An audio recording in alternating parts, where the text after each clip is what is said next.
algo que vimos brevemente, desde cómo salieron todos los jueces. Ellos fueron gobernados completamente mediante el uso de algún líder que los sacara de la situación difícil en donde ellos estaban. Entonces, hermanos, antes de nosotros comprender más que nada cuál es la situación del reino unificado, debemos comprender una cosa desde los hebreos.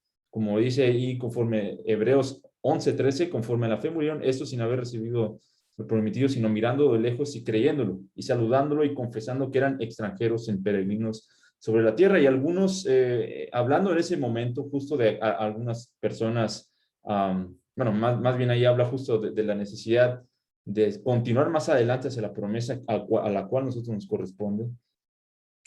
Lo que nosotros debemos comprender de los jueces es justo la idea de que había la necesidad de destacar con autoridad, que el pueblo de Israel necesitaba una figura a quien ver, porque en su círculo vicioso de estar acercándose a Dios, teniendo problemas, teniendo la necesidad de aquel que lo liderara en los problemas y estar nuevamente en comunión con Dios, se les hacía cada vez más complicado. Y a final de cuentas, hermanos, todo esto llegó a ser necesario de alguna manera, porque conforme pasaba el tiempo, se iba haciendo más difícil unificar todo.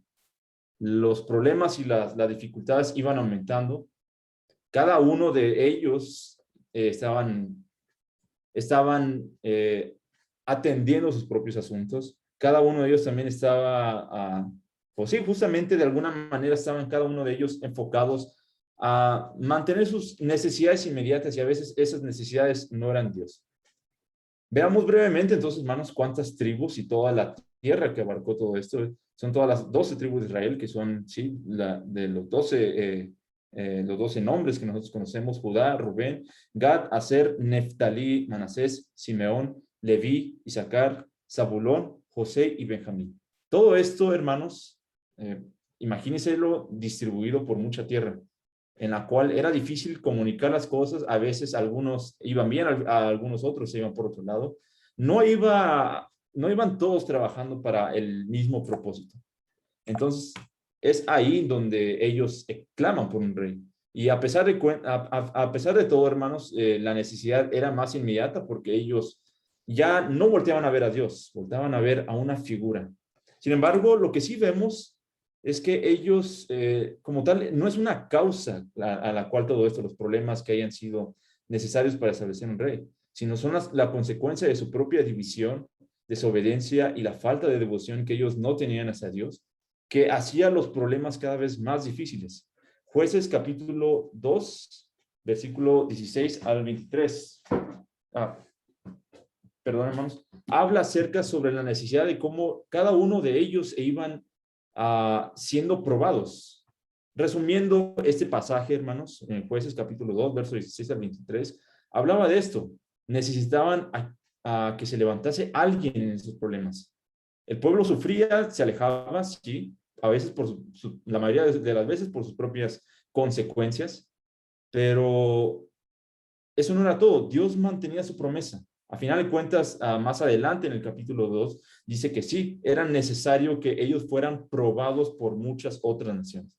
Es más, si en muchas de las Biblias está ahí el subtítulo: aquellas naciones que probaron a Israel. Y fue necesario. La analogía aquí, hermanos, es muchas de esas veces se nos hace difícil o complicado observar la mirada en las cosas celestiales. A veces está complicado observar que nuestro motivo de vida y la razón por la cual profesamos nuestra fe es justo porque no la vemos inmediatamente aquí. Necesitamos a alguien. De la misma manera, a veces en la iglesia necesitamos a alguien que nos lidere. Y a final de cuentas, nuestro propósito es el mismo. Sea esté quien esté al frente, nuestra mirada está al cielo. Sin embargo, muchas de esas veces sí necesitamos la figura, obviamente, que esté representando y manifieste también la voluntad de Dios. Y es por eso que Dios nunca se opuso a esa idea. Las naciones que probaron a Israel hacían esto más inmediato. Ellos necesitaban la ayuda de Dios, y justamente Dios se acercó a ellos. En Jueces capítulo 3, verso 1 a 6, dice que para que el linaje de Israel conociese la guerra, para que les enseñasen a los que antes no la habían conocido. Era necesario que tuvieran que conocer las dificultades como nación para crecer. Y nosotros podemos ver más o menos la tierra donde ellos tenían, es esta zona que está por acá, es la tierra que ellos les fue prometida, la de Canaán. Pero podrán observar que muchas otras razones también, muchas otras razas también les gustaría también probar aquella tierra. Sin embargo, entonces ahí, mis hermanos, es donde vemos la necesidad de mantenernos firmes en algo en lo cual nosotros nos hemos propuesto. La nación de Israel, antes de ser un reino, fue necesario que ellos conociesen lo que antes no habían conocido anteriormente, que pelearan las batallas que anteriormente no conocían antes. Asimismo, también nosotros, que hay muchas veces en las cuales nosotros debemos conocer las dificultades que antes no conocemos. Y de la misma manera, nosotros mismos podemos tener nuestros propios filisteos, cananeos, sidonios, todos esos eran razas que probaron a la nación de Israel, que estuvieron ahí en las dificultades donde ellos mismos a veces se provocaron y justamente se involucraban en actividades que no les correspondían y se apartaron de la voluntad de Dios. A veces es necesario que nosotros enfrentemos eso para saber hacia dónde mirar. Si miramos y si nos distraemos hacia la división y nos dispersamos por la tierra, o nos mantenemos unificados y construimos ahora sí algo que se nos promete. Entonces, antes de que llegase una figura autoritaria, bueno, una figura como autoridad en toda en la sociedad, existía la idea de que podría existir un rey. Ejemplo de estos fueron Gedeón y Abimelech, que se les dio algún título, algo similar a la de un rey. En Jueces capítulo 8, verso 22 al 23, cuando veían a Gedeón triunfando constantemente, cuando veían ellos que Gedeón también los acercaba mucho más a la victoria y estar constantemente cumpliendo la voluntad de Dios, se acercaron con él. Jueces capítulo 8, verso 22 al 23, ellos se acercan con él y dicen, sé tú nuestro Señor, y tu hijo, y tu nieto, y toda tu descendencia, pues tú nos has librado de la mano de Madián. De la misma manera, a Abimelech se le vio como una figura en la cual se le quiso denominar como algún gobernador. Acuérdense, habían gobernadores de alguna manera mediante los jueces. Sin embargo, no eran ellos la figura propuesta por Dios para gobernar al pueblo de Israel completamente. Fueron puestas para librarlos de los problemas. Pero un rey no solamente hace eso, un rey también debe administrar aquel objetivo para que todos puedan acercarse y mantenerse unidos a eso y constantemente estar progresando de la mejor manera hacia el futuro. Y aunque el libro el libro menciona 13 jueces, ninguno de ellos se le denomina como rey o señores. Se les quiere de alguna manera indicar que fueron gobernadores, sin embargo, no fueron reyes completamente del pueblo. Entonces, hermanos, lo que sí vemos es que estos versículos sí nos muestran que el pueblo de Israel manifestaba esa necesidad, estaba muy débil. Necesitaban ellos una figura que los acercara a Dios. Necesitaban una figura terrestre, a final de cuentas, que los acercara y que representara su propósito obtenido en la tierra prometida. Entonces, estos jueces eran temporales. Ellos querían un rey. Y como lo hemos visto, sí, no era el rey por la necesidad inmediata, o más bien el haber puesto un rey no fue una solución inmediata, sino fue el resultado de las consecuencias de todo lo que ellos hicieron, de toda la división y todo lo que ellos no lograron hacer en ese momento. Entonces, vemos por fin que Israel se debe unificar en un reino. Se estaban volviendo más dependientes de una figura y un símbolo, que a veces, hermanos, eso es muy importante nosotros considerar. De la misma manera en cómo el pueblo de Israel dependía bastante de la figura y la imagen de una persona, algunas veces nosotros podemos recurrir a tal patrón. De alguna manera puede suceder en las congregaciones cuando se establece un líder en las congregaciones y ese líder tiene mucha autoridad y no solamente hablando en autoridad en la que habla y manda hacer las cosas, sino la autoridad de su ejemplo, de sus actos y de lo que él hace va a influir bastante en la congregación. Poner a alguien como una autoridad y a algún líder no es cualquier cosa. De la misma manera como nosotros buscamos poner líderes en la congregación, no es tan sencillo y no es una decisión que se toma a la ligera. Cuando nosotros buscamos unificar en un grupo, cuando buscamos nosotros que alguien represente y nos dirija y que conforme su conocimiento y obviamente también yendo también, caminando también en la voluntad de Dios, que se manifieste todos esos, ese liderazgo en nosotros, no es algo que nosotros podemos demandarle a cualquier persona. Y por otro lado, aquellos con los cuales pues les demandamos de manera equivocada y el liderazgo que ofrecen no es el adecuado y por el contrario pueden llevar a la ruina congregaciones.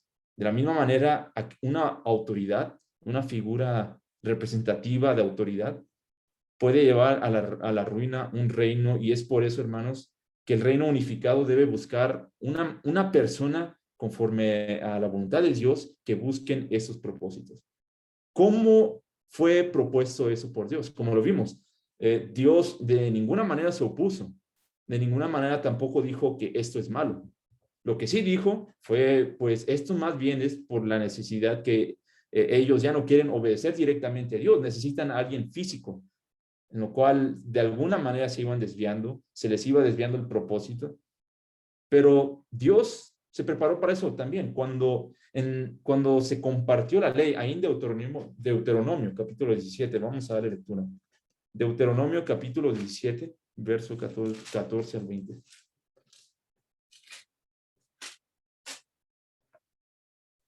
Dice Deuteronomio capítulo 17, verso 14 al 20.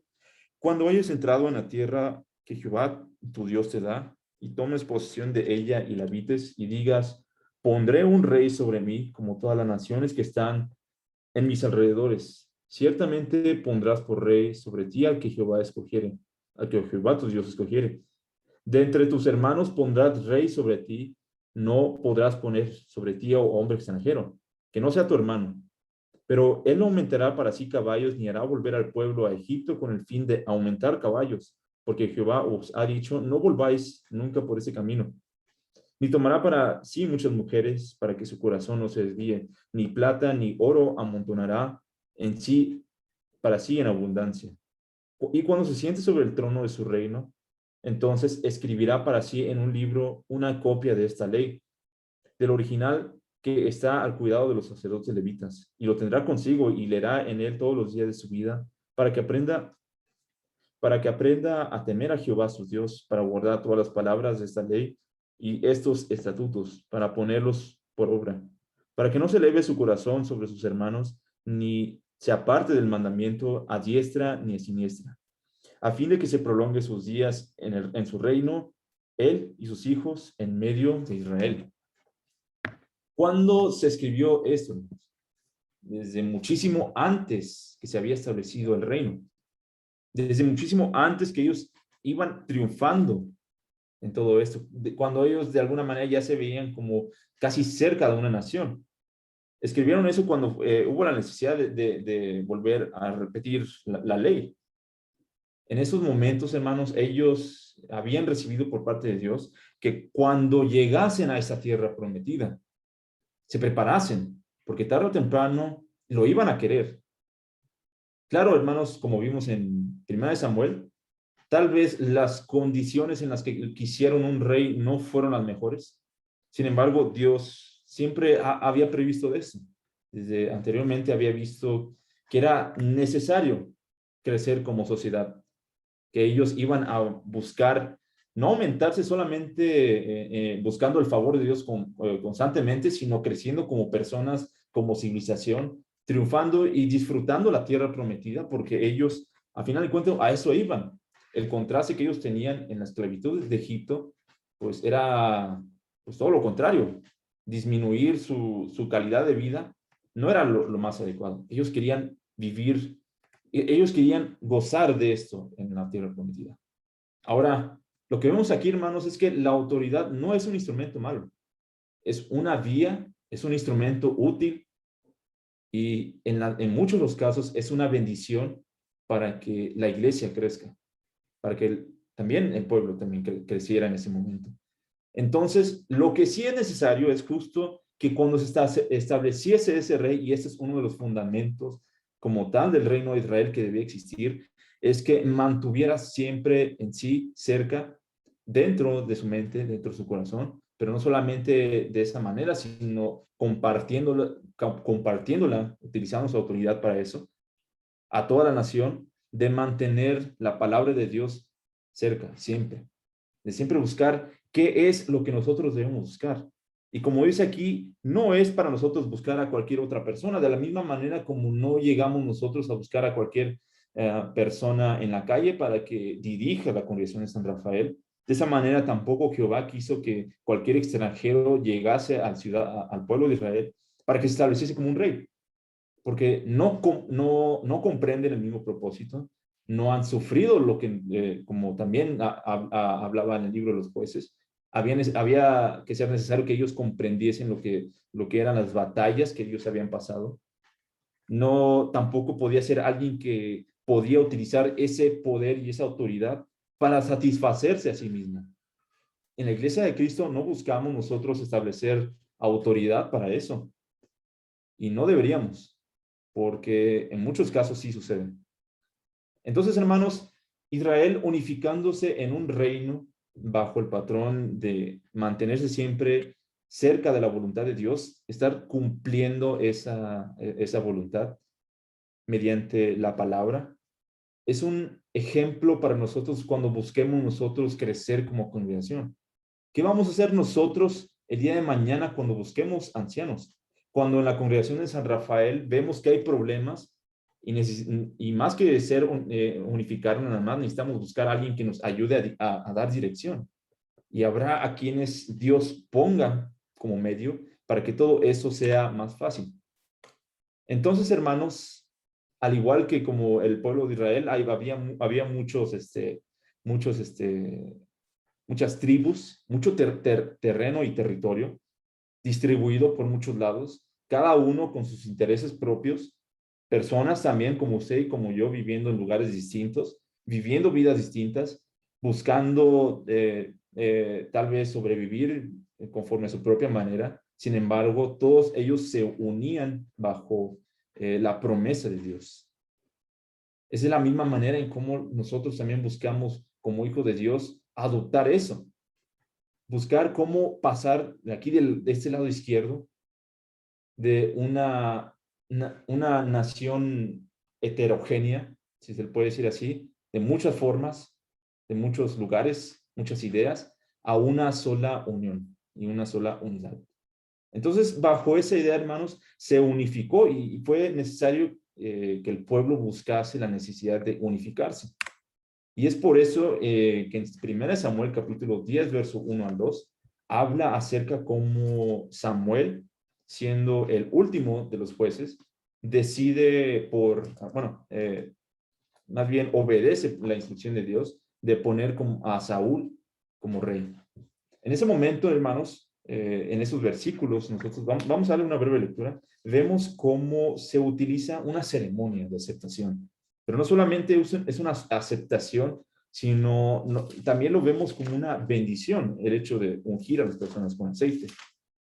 Primera de Samuel, capítulo 10.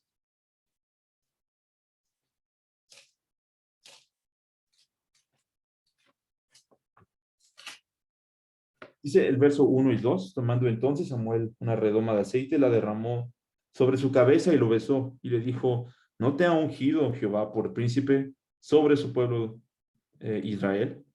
Hoy, después de que te hayas apartado de mí, hallarás a 2 hombres junto al sepulcro de Raquel, el territorio de Benjamín en Selcea, a los cuales te dirán, las asnas que habías ido a buscar se han hallado. Tu padre ha dejado y ha de inquietarse por las asnas y está afligido por vosotros, diciendo, ¿qué haré cerca de mi hijo? Entonces, aquí, hermanos, una persona, pues sí, un siervo que incluso anteriormente hablaba sobre su propia casa y su linaje, diciendo, ¿cómo es que yo podría dirigir esa nación? Es ungido por parte de uno de los últimos jueces. Y es aquí donde nosotros vemos el fin de la necesidad de estar uniéndose de manera temporal mediante los jueces, ahora con la bendición de Dios de ungir con aceite a Saúl. Entonces, esto representaba ya el fin de eso y el inicio de este reino, pero en este acto también se manifiesta mucho lo que es la transferencia de algo, la aceptación de una persona con una bendición. Entonces, no siempre esto es lo más adecuado a las personas. El hecho de que una sola persona reciba esta bendición a veces causa escepticismo. En 1 Samuel capítulo 10, versos 26 y 27, el pueblo dudó de alguna manera. Vamos a leer lo que dice ahí. Y envió Samuel a todo el pueblo, cada uno a su casa. Saúl también fue a su casa en Gabá, y fueron con él los hombres de guerra cuyos corazones Dios había tocado. Pero algunos perversos dijeron, ¿cómo nos ha de salvar este? Y le tuvieron en poco. Y no le trajeron presente, mas él disimuló. A veces la instrucción de Dios no le cae bien a todos los demás.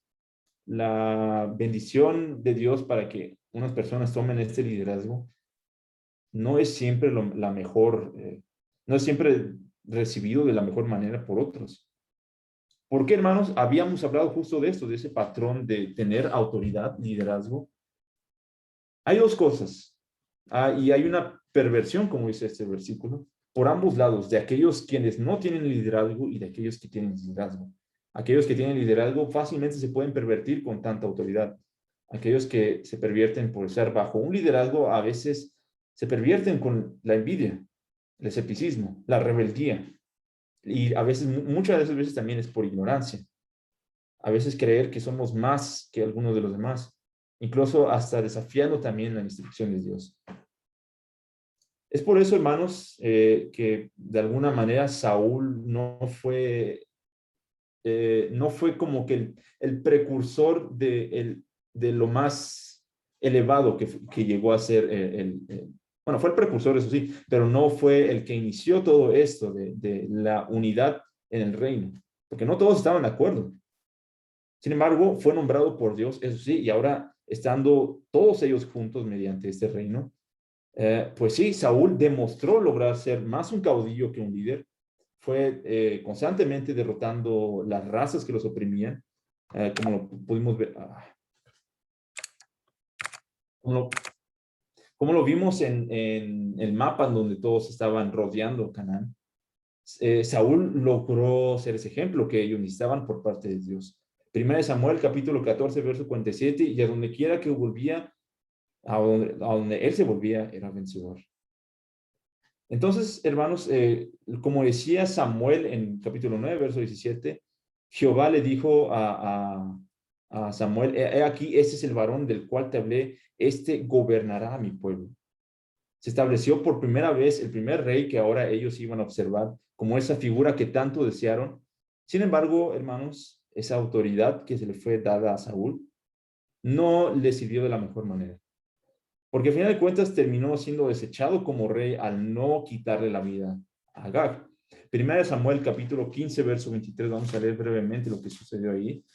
Esas son las consecuencias de cuando nosotros tenemos responsabilidades y acuérdense, hermanos, conforme crece nuestra experiencia, conforme también obtenemos más liderazgo, las responsabilidades también se van volviendo más graves si no las cumplimos. Saúl tenía una sola responsabilidad y era la de destruir a la vida a Agag. Justamente a aquellos lugares en Amelec. Entonces, en todo esto, Saúl quiso oponerse a esa instrucción. Y en el versículo 23 vemos las consecuencias de su desobediencia. Primera Samuel capítulo 15, verso 23 dice, porque como pecado de adivinación es la rebelión, y como ídolos e idolatría, la obstinación. Por cuanto tú desechaste la palabra de Jehová, él también te ha desechado para que no seas rey. Entonces, imagínense, primer día como rey probablemente fue un día muy significativo para todo el pueblo de Israel, en el cual él logró ser un ejemplo que ellos necesitaban en cuestiones de guerra, sí, pero en cuestiones espirituales, al último, qué gran decepción cuando el líder, la persona con más autoridad, no pudo ni siquiera salvarse a sí mismo de esta manera. ¿Cómo entonces podrá hacerse cargo y tomar la responsabilidad de dirigir una nación completa? De esta manera, hermanos, vemos cómo Saúl no utilizó muy bien esa posibilidad. Esta herramienta de liderazgo, de poder ser rey, no le benefició a él ni a los demás. Es por eso que Dios, ya utilizando Samuel, le comunicó pues justo que su término ya había llegado a un fin. Posteriormente, pues vemos ya el crecimiento de la envidia también que le tenía David. Entonces, hermanos, pensemos bien. Cuando buscamos tener un reino unificado y vemos que a alguien le va bien también en su vida, no se nos ocurriría que nosotros deberíamos apoyar a tal persona para que siga trabajando de la mejor manera y el reino se mantenga unificado. Pongamos este ejemplo. Si en la congregación llega un hermano que le gusta, no sé, que predica muy bien, que da muy buenas clases, hace tal obra, tal ministerio y es muy excelente, pero apenas va llegando a la congregación. Pero chance, ya había alguien ahí que hacía ese ministerio. Y aquellas personas que dirigían ese ministerio, les crece la envidia. Y más que utilizar los talentos de los demás para acercarlos y poder nosotros crecer, crece la envidia y crecen también la división. Claro, no vamos a ser como Saúl para poner a estos dos hermanos a pelearse a muerte, ni conspirar que uno se mate al otro, ¿no? Porque eso sucedió justamente Saúl con David. En ese momento, David mantenía esa voluntad, mantenía esa firmeza y estaba demostrando esas cualidades de ser líder, pero no fue muy bien recibido ante los ojos de Saúl. Es por eso, hermanos, que ante esto, pues justamente Saúl siendo desechado, era necesario buscar otro rey. ¿Quién sucedió a Saúl? Inmediatamente no fue David. El que sucedió fue un rey llamado Isboset. Justamente él fue nombrado como rey de todo de Israel. Hasta posiblemente 2 años en los cuales ya después fue asesinado. Después de los 40 años que logró estar Saúl dentro del liderazgo de la nación, lo relevó Isboset, pero posteriormente no fue nombrado como tal por parte de Dios. Entonces, en 1 Samuel, capítulo 16, verso 13, vemos ahora la nueva instrucción de que reinara David. Entonces, el segundo rey electo por la voluntad de Dios, para que se mantuviese el reino, para que ellos continuasen en esa promesa, justamente fue la elección de David. 1 Samuel, capítulo 16, verso 13. Dice este versículo, y Samuel tomó ese cuerno de aceite y lo ungió en medio de sus hermanos. Y desde aquel día en adelante el Espíritu de Jehová vino sobre David. Se levantó luego Samuel y se volvió a Ramá.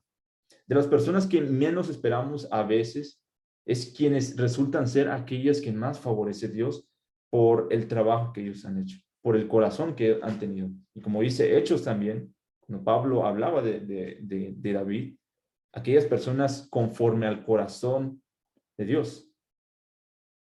Son aquellas personas que son ungidas para próximamente llevar estas responsabilidades. Y eso fue lo que sucedió con David. E incluso fue ungido antes de que terminara Saúl como rey. Sin embargo,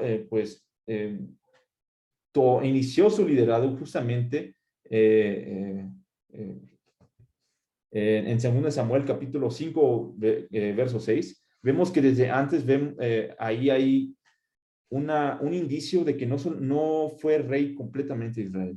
Y no fue bien aceptado. Sin embargo, demostró su liderazgo, eso sí. Lo demostró aún más cuando logró unificar los demás y posteriormente logró tomar la instrucción y el reinado de todo el reino. Según Samuel capítulo 7, verso 23, ¿y quién como tu pueblo, como Israel, nación singular en la tierra? Porque fue Dios para rescatarlo por pueblo suyo y para ponerle nombre y para hacer grandezas a su favor. Y obras terribles a tu tierra por amor de tu pueblo, que rescataste de ti, de Egipto, de las naciones y de sus dioses. Ese es el mensaje que también Dios le da acerca del reinado de David, porque lo que él hacía era algo que iba a dejar un legado. Y hablando de legado, se me hizo interesante, hace poco estaba buscando sobre las consecuencias de David en su reino. Existen hasta hoy en día. Estas estampas que existen en la nación de Israel todavía reflejan la imagen y la importancia que David tuvo sobre una nación completa. No solamente sobre una sola persona o un grupo de personas, y no solamente por un periodo de tiempo, sino su legado continúa hasta ahora. En 2 de Samuel, capítulo 8, vemos que ese legado ayudó al reino a expandir sus territorios. Terminó reinando cerca de 40 años, como vemos en Primera Reyes, capítulo 2, verso 11, cuando él ya fallece. Pero ese legado fue justamente lo que en Hechos capítulo 13, verso 22 dice: he hallado a David, hijo de Isaí, varón conforme a mi corazón, quien hará todo lo que yo quiero. Esto es el liderazgo que busca Dios para los reinos, y no solamente para reinos que existieron hace casi 3000 años, sino aquellos que buscan mantener el trabajo de Dios. Creo que se me repitió ahí esa diapositiva. Pero pasando ya al siguiente término, el tercer rey que existió bajo el reino unificado fue justamente Salomón. Una de las cosas increíbles que Salomón logró hacer fue justo la necesidad de ver la sabiduría como una prioridad. No eran las riquezas, no era la expansión que él pidió a Dios, que aunque teniéndolas y recibiéndolas también las pudo usar en su vida, en su momento él veía la sabiduría como lo más importante para él. Y vemos que esa sabiduría era muy importante. Cuando él tomó el reinado, fue directamente por instrucción de su padre, mediante la instrucción de Dios. Él había recibido esta necesidad de darle el reino a Salomón, a pesar de que él no fuera el primer hijo, ni el segundo, ni el tercero.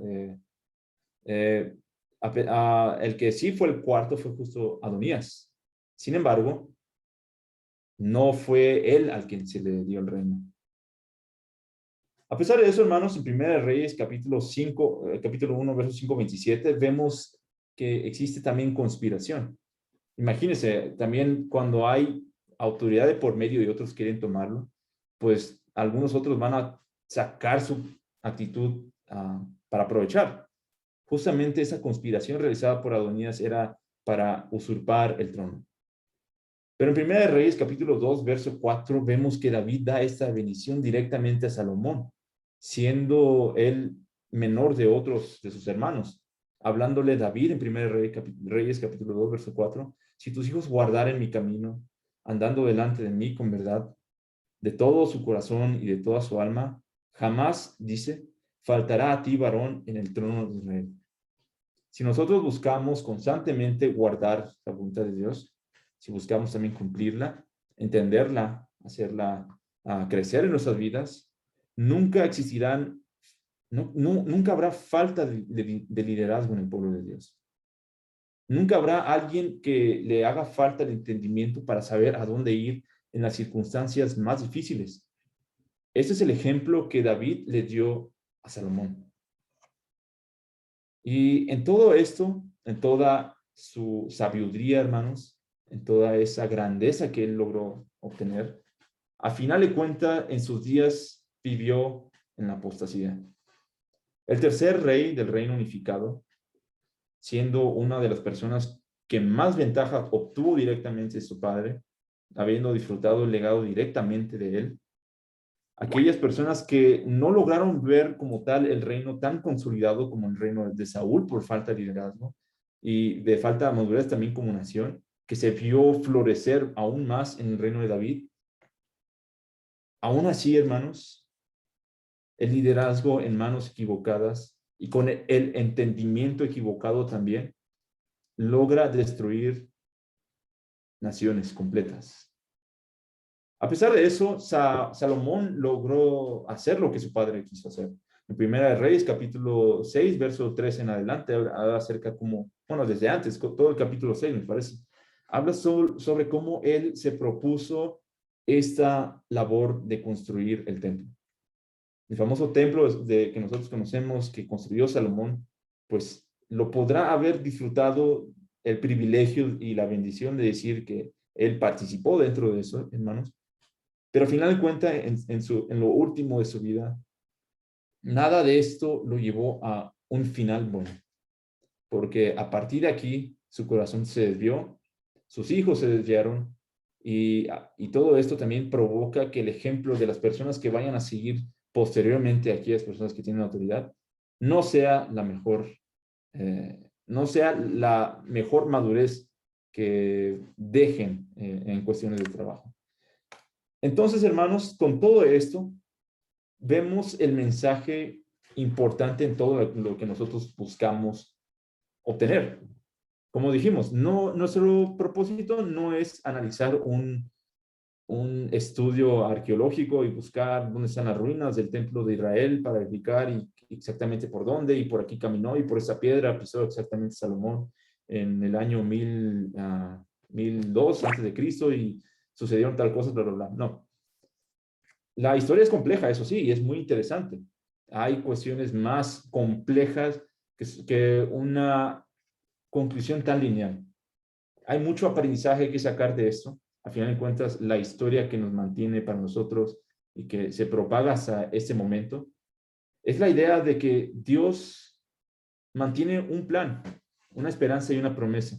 Desde los tiempos cuando se le había prometido eso a Abraham, cuando ellos sufrieron en este momento, ese plan se mantiene. Esa promesa sigue ahí a la puerta. Lo que sí le corresponde al hombre es reclamar esa promesa. Saliendo de la esclavitud, ellos no la obtuvieron directamente. Saliendo también de el Mar Rojo, lo observaron casi venir, pero no tan cerca suficiente como para verlo ya listo. Pero lo vieron de alguna manera cuando a algunas personas se les dio la bendición de ser ungidos con aceite para ser nombrado rey, y vieron el plan iba creciendo y va creciendo aún más, y pudo haber crecido aún más esa promesa.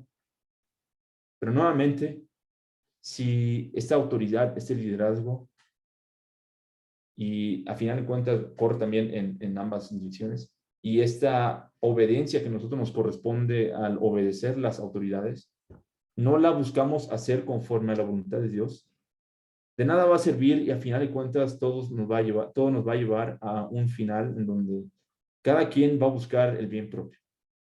Otra conclusión de todo eso que tener es que en toda la dificultad, la guía de Dios siempre se mantiene en la forma de liderazgo de algunas personas, en los talentos y los atributos de unas personas, de unos cuantos pocos, para hacer crecer los talentos y atributos de otras personas más. Ya sean jueces, ya sean en algún momento aquellas personas que fueron instruidas directamente por Dios, pero ahora nos van a corresponder a nosotros, quienes hemos entendido la palabra, y nos toca ahora tomar ese liderazgo en la iglesia. Dios siempre se va a manifestar en esa necesidad de las personas. Existe necesidad de que la iglesia crezca también, así como la necesidad de que el pueblo de Israel creciera hacia a un reino y una nación. Sí la hay, pero falta quienes tomen el liderazgo para decir, vamos a pelear por eso. Y cuando la gente va para un lado, también el liderazgo para decir, por allá no es por acá. En esas dificultades, la promesa nunca se va, pero puede que en algún momento nos desviemos. Y en el momento en que nos desviemos, hermanos, hay otro aprendizaje que obtener aquí, y es que las consecuencias de esos actos vivirán por el resto de nuestras vidas a veces. Y en muchos casos nunca se van. Así, de esa misma manera, como se le dijo a David, justamente que lo que él había hecho era pecado, él vivió conforme al corazón de Dios. Él buscó también cumplir la voluntad de Dios y murió haciendo eso. Sin embargo, las consecuencias de sus actos iban a prevalecer, iban a propagarse en el futuro, en sus hijos, en su descendencia, y en aquellas personas que lo vieron cerca también. De la misma manera, hermanos, nosotros que tenemos alguna autoridad moral, es más moral porque ninguno de nosotros somos reyes, no tenemos autoridad política ni social, Tal vez tengamos un liderazgo en la iglesia, tal vez tengamos un liderazgo en nuestra congregación, o tal vez tengamos un liderazgo en el mundo, en aquellas personas que se acercan a nosotros y nos ven para dirección. Tarde o temprano, hermanos, vamos a tener la decisión de desviarnos. Y cuando nosotros lo hagamos, hermanos, existe el perdón, sí, pero las consecuencias de esos actos a veces no se van. Entonces, hermanos, es justo cuando la promesa que se le dio a David es que su casa iba a estar dividida, pues vemos esto representado de alguna manera. Y entonces, hermanos, todo esto nos lleva a muchas otras cosas más, pero hay muchas cosas de qué hablar. Sin embargo, está algo más, más allá de lo que nosotros nos corresponde ver en nuestra vida también. Justo lo que nosotros buscamos obtener como aprendizaje en todo esto es a dónde llevó este reino. Porque de alguna manera nosotros estamos aquí, estamos reuniéndonos en esta noche. Buscamos el tiempo para aprender de un reino que existió hace casi 3000 años, para aprender un poco más de ello. ¿Y de qué nos servirá al final de cuentas, hermanos? Eso es lo que nos corresponde a nosotros entender como conclusión cuando vemos todo esto del pueblo unificado. Hablando ya para concluir, hermanos, y ya para terminar con estos mensajes, justo la idea que buscábamos la semana pasada es buscar cómo la promesa iba avanzando, cómo la promesa iba trayendo dificultades. La promesa, a final de cuentas, se consolidó en la unidad de un reino, pero a final de cuentas no fue de la mejor manera buscada en términos de que tarde o temprano nuestra mirada se desvía a ver a un hombre, a una persona, a unas cosas, objetos, cosas que existen de manera terrenal, y nuestra mirada se desvía de Dios. Entonces, eso sí nos corresponde a nosotros, hermanos, porque justo lo que habla Hebreos es que aquella promesa que se sigue, de la cual muchos de ellos murieron sin haber visto y sin haber conocido, ahora nos corresponde a nosotros buscar y avanzar hacia esa promesa. Entonces, de alguna manera, nosotros somos ese reino unificado. Somos diversos de alguna manera, somos tribus distintas, tenemos mentalidades distintas, con batallas distintas. Algunos de nosotros nos vamos a separar, algunos de nosotros vamos a ir por los que se separan, y algunos de nosotros saldremos incluso conquistando otras batallas para que más gente se una en nosotros. Y a final de cuentas, esa promesa tarde o temprano se reclamará, así como se le pudo demostrar al pueblo de Israel. Y a final de cuentas, hermanos, todo esto concluye en esa idea, que busquemos nosotros ver este aprendizaje. Entonces, hermanos, hasta aquí vamos a dejarle con el estudio del reino unificado. Con esto nosotros buscamos entender esa parte y dar lugar ahora a otro aspecto importante del reino, que cuando justamente se dejó de ver ese propósito, el reino de Dios, el reino de Israel más bien, tal vez ya no era tanto de Dios porque muchos de ellos se desviaron, muchos de ellos fueron hasta conquistados y exiliados. Y la mayoría de ellos incluso hasta fueron básicamente adoptados hacia la cultura de otras naciones, dejando atrás su linaje, su promesa y pues a final de cuentas también su cercanía con Dios. Todo esto nos corresponde también ya más adelante ver en el estudio del reino dividido. Todo eso lo veremos a partir de los hijos de Salomón y posteriormente ya también debemos buscar el aprendizaje en nuestras vidas. Entonces, hermanos, vamos a dejarle hasta ahí, hasta este momento. No sé si alguien tenga algún mensaje, alguien que tenga un comentario, alguien que tenga una pregunta también, algo que quieran añadir a la clase, son bienvenidos, ¿no?